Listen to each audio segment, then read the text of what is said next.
The man was about to end his life because, in the world, he was the only person who was 3 inches tall while everyone else was normal. To him, nowhere felt safe. When the man was born, he was only as big as a palm. The doctors were very surprised. His father had hoped that he would grow taller over time, but as he grew up, his height became a constant source of frustration. The man could no longer bear it. So, he wrote a letter to his parents, preparing to go to a place. Before he left, he wanted to feed his goldfish one last time. He climbed a ladder to reach the fishbowl. As he was going downstairs, a couple entered the elevator, but they didn't see him at all. They enjoyed their own little world, treating him as if he were invisible. Even crossing the street was a nightmare. He would get bumped into by others constantly. Unexpectedly, a car drove towards him, but he didn't panic.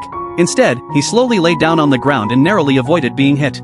After a while, the man finally reached his destination and climbed up to the rooftop with great effort. He looked at the beautiful scenery before him, then slowly raised his arms and jumped off.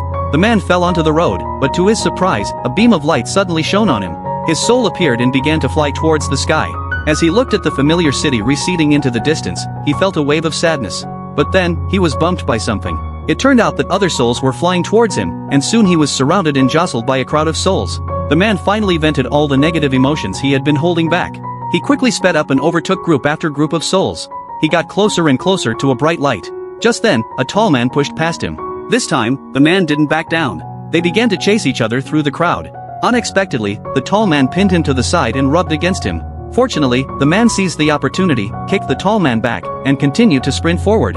The finish line was in sight, but at that moment, the tall man grabbed his foot. The man not only successfully broke free but also, with a powerful burst of momentum, charged out of the crowd. It was the first time he had felt happy, but suddenly, he crashed into something. Then, a large group of souls rushed towards him from behind. Seeing this, the man quickly dove into a crack.